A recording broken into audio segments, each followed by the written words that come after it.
Religiously Speaking with Saurabh. नमस्ते, मेरा नाम सौरभ शुक्ल है। रिलीजियसली स्पीकिंग विद सौरभ के इस एपिसोड में सबसे पहले बातें होंगी आंध्र प्रदेश के शक्तिपीठों की। भारत के दक्षिणी भूभाग में स्थित आंध्र प्रदेश में भगवान शिव, भगवान विष्णु, श्री गणेश और सुब्रमण्यम स्वरूप में कार्तिकेय जी की आराधना होती है। यहाँ 2 शक्तिपीठ हैं। पहला है गोदावरी तट शक्तिपीठ। यहाँ कोब्बूर में कोटि तीर्थ है, यही शक्तिपीठ है। इस स्थान पर देवी देह का वाम गंड गिरा था। यहाँ की शक्ति विश्वेशी अथवा रुक्मिणी कही जाती हैं और भैरव दंडपाणी के नाम से पूजित हैं।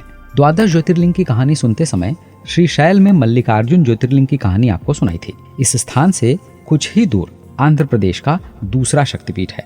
श्रीशैलम शक्तिपीठ के रूप में जाना जाने वाला यह स्थान श्रीशैलम देवस्थान के नाम से भी प्रसिद्ध है।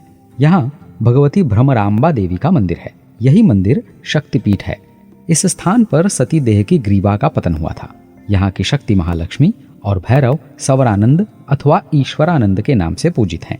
चलिए अब चलते हैं भारत के पश्चिमी राज्य महाराष्ट्र। महाराष्ट्र में भगवत पूजा का स्वरूप मुख्यतः देवी परक ही है। आई तुळजा भवानी इस देश की कुल देवी मानी जाती हैं। महाराष्ट्र की राजधानी मुंबई का नाम भी मां मुंबा देवी के नाम पर ही आधारित है। महालक्ष्मी माता के नित्य निवास स्थल के रूप में प्रसिद्ध कोल्हापुर भी महाराष्ट्र के प्रमुख नगरों में से एक है। कालबा देवी, अंबा जोगाई, रघुमाई, रेणुका देवी, शांता दुर्गा, लपराई देवी इत्यादि अनेक रूपों में देवी आराधना की परंपरा महाराष्ट्र की सांस्कृतिक विरासत है। महाराष्ट्र में 2 शक्तिपीठ हैं, करवीर और जनस्थान। पुराणों में करवीर क्षेत्र का उल्लेख मिलता है। आज का कोल्हापुर वही पुराणों में बतलाया गया करवीर क्षेत्र है। इस स्थान पर महालक्ष्मी माता का मंदिर है। यही मंदिर शक्तिपीठ है। देवी देह के दोनों नेत्र इस स्थान पर गिरे थे। यहाँ की शक्ति महिषमर्दिनी और भैरव क्रोधीश के नाम से पूजित हैं। यह बड़ा ही रमणीय स्थान है। इसके पास पद्म सरोवर, काशी तीर्थ और मणिकर्णिका तीर्थ हैं। यहाँ भगवान काशी विश्वनाथ, भगवान जगन्नाथ आदि के मंदिर भी हैं, जो इस स्थान को दर्शनीय बनाते हैं। महाराष्ट्र का दूसरा शक्तिपीठ है जनस्थान शक्तिपीठ। यह शक्तिपीठ नासिक के पास पंचवटी में स्थित है। यहाँ भद्रकाली माता का मंदिर है और यही शक्तिपीठ है। इस मंदिर की एक महत्वपूर्ण बात यह है कि इस मंदिर में शिखर नहीं है। भद्रकाली माता की ऊंची सी मूर्ति माँ दुर्गा के 9 स्वरूपों की मूर्तियों के बीच स्थित है।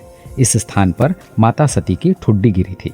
यहाँ की शक्ति भ्रामरी और भैरव विकृताक्ष हैं। महाराष्ट्र राज्य की धार्मिक परंपराएं और रीतियां सनातन संस्कृति के मोर पंख समान हैं।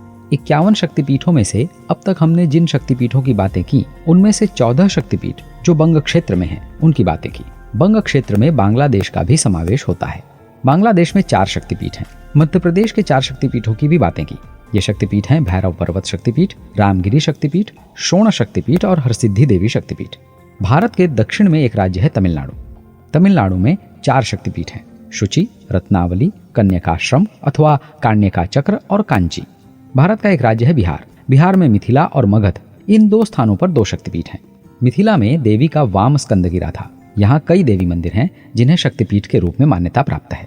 उच्चैठ नामक स्थान पर वन दुर्गा का मंदिर, सहरसा के पास उग्रतारा मंदिर, सलौना में जय मंगला देवी मंदिर। इन तीनों मंदिरों को विद्वज्जन शक्तिपीठ के रूप में मानते हैं। बिहार की राजधानी पटना में पटनेश्वरी देवी मंदिर को शक्तिपीठ माना गया है। यहाँ देवी की दक्षिण जंघा का पतन हुआ था। झारखंड का वैद्यनाथ धाम 12 ज्योतिर्लिंगों में से एक ज्योतिर्लिंग तो है ही, साथ में 51 शक्तिपीठों में से एक शक्तिपीठ भी है। यह स्थान शिव और पार्वती के ऐक्य का प्रतीक है। इस स्थान पर देवी देह का हृदय गिरा था। उत्तर प्रदेश, यहाँ 3 शक्तिपीठ हैं, एक वृंदावन में, एक वाराणसी में और एक प्रयागराज में। मथुरा वृंदावन के मध्य एक स्थान है भूतेश्वर। यहाँ मंदिर के परिसर में शक्तिपीठ अवस्थित है। तंत्र चूड़ामणि में इसे मौली शक्तिपीठ के रूप में डिफाइन किया गया है। वाराणसी के मीरघाट क्षेत्र में देवी विशालाक्षी गौरी का मंदिर है। यहाँ माता सती की दाहिनी कर्णमणि गिरी थी। यही मंदिर शक्तिपीठ के रूप में प्रतिष्ठित है।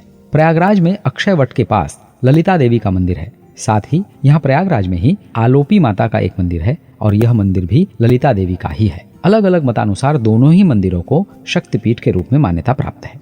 राजस्थान में 2 शक्तिपीठ हैं, मणिवेदिक और विराट शक्तिपीठ। एक शक्तिपीठ गुजरात में भी है जिसे प्रभास शक्तिपीठ के नाम से जाना जाता है। इन सभी शक्तिपीठों के बारे में विस्तार से बातें कर चुका हूँ। चलिए अब कश्मीर चलते हैं। अब तो कश्मीर जाना सरल भी हुआ है और आतंकवादियों का डर भी कम हुआ है। कश्मीर में 2 शक्तिपीठ हैं, श्री पर्वत और कश्मीर। कश्मीर हिमालय का पवित्र प्रांत है। यह माँ वैष्णो देवी का निवास स्थान है। रुद्रयामल तंत्र में इस स्थान के बारे में कहा गया है कि यह शक्ति और शिव के साक्षात्कार का प्रवेश द्वार है। यहाँ का पहला शक्तिपीठ है श्री पर्वत। आज की भौगोलिक स्थिति के अनुसार यह स्थान लद्दाख में है। यहाँ देवी देह का दक्षिण तल पर गिरा था। यहाँ की शक्ति श्री सुंदरी और भैरव सुंदरानंद हैं। कश्मीर में अमरनाथ की गुफा में भगवान शिव के हिम ज्योतिर्लिंग के दर्शन होते हैं। वहीं पर हिम शक्तिपीठ भी बनता है। यहीं पर एक गणेश पीठ और पार्वती पीठ भी हैं। यही पार्वती पीठ शक्तिपीठ है। यहाँ देवी देह के कंठ का पतन हुआ था। यहाँ देवी सती के अंग और अंगभूषण कंठ प्रदेश की पूजा की जाती है। यहाँ की शक्ति महामाया और भैरव त्रिसंध्येश्वर हैं। आज के एपिसोड में जिन शक्तिपीठों की बातें की, उसके बाद अब 14 शक्तिपीठों की बातें बाकी हैं। ये 14 शक्तिपीठ पंजाब, ओडिशा, हिमाचल प्रदेश, मेघालय, त्रिपुरा, हरियाणा, नेपाल, श्रीलंका, पाकिस्तान, तिब्बत इत्यादि क्षेत्रों में स्थित हैं। इनके बारे में बातें होंगी रिलीजियसली स्पीकिंग विद सौरभ के अगले एपिसोड में। मेरा नाम सौरभ शुक्ल है। जयराम जी की। Religiously Speaking with Saurabh.